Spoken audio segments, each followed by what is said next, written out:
Hi everyone, this is Martha. I am a relationship counselor and clinical sexologist. I'm in my office. This is Lavender. I have clients between 12 to 4 today, and I have 10 minutes before my client. So I've been thinking about whether I want to share this since yesterday, and even though this makes me feel really vulnerable, I just wanted to share it.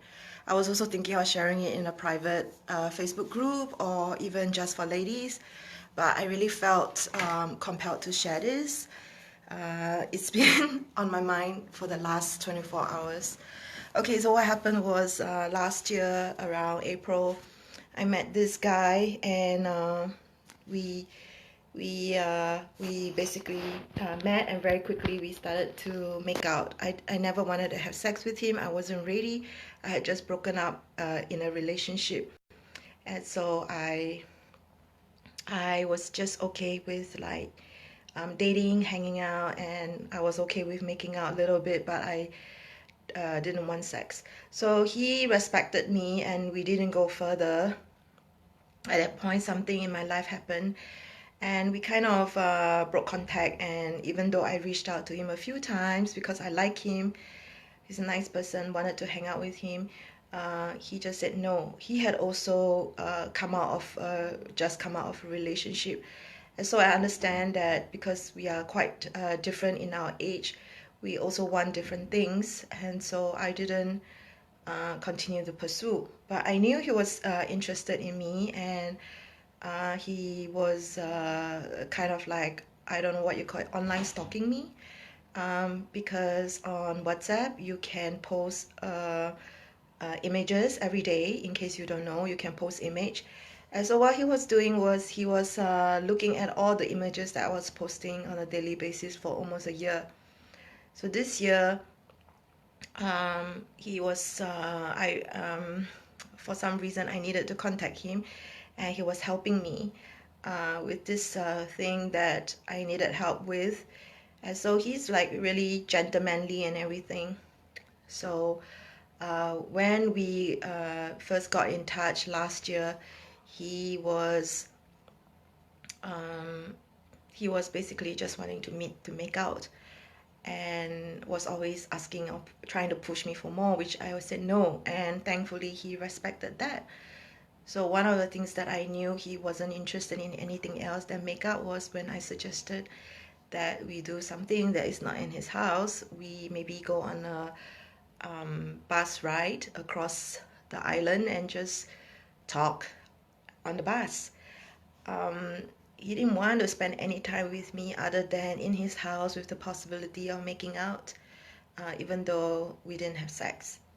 So this year, actually yesterday, sorry, out of nowhere, he reached out to me and said, "What are you doing? Are you free?" I was like, "Yeah, I'm free."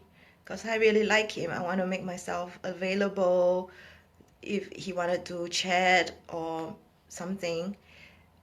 He said, "Come over." So it's like, okay, you don't contact me for 1 year, and you just want me to come over to your place to hang out and meet up and maybe make out just because it is convenient for you. Because this is where your house is more likely for these things to happen. And so I said, booty call, no thanks. Booty call, question mark, no thanks. Um, so then he said, what's wrong with booty call? There's nothing wrong with booty call. It's just that it's not for me. It's not what I want. And it definitely is pretty random.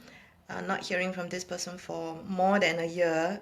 Remember, now it's already almost end July. And not seen him for more than a year. And essentially, what probably happened was he's been dating, and he's lonely and horny. And he's like, okay, who's available? Who's easy?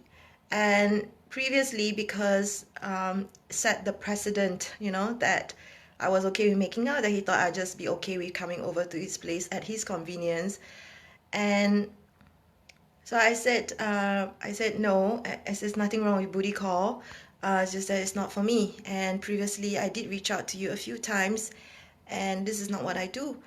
I do like you as a person, but not for sex. In fact, it was never about it. He said, right, understand. And he said, I regret that we never had sex. And I was like, well, yeah, you know, I kind of also wanted to when I was more ready emotionally. Um, but when I reached out to him, he didn't reciprocate. He was ignoring me. So now you wanna like meet up with me for sex, just for sex? Yeah, no, that was not why I even was attracted to him in the first place when we first met. And when we didn't want different things, that's why we stopped meeting. And the times that I reached out to him, he was cold, and he did help me with one particular incident. But actually, no, we are not even friends, you know.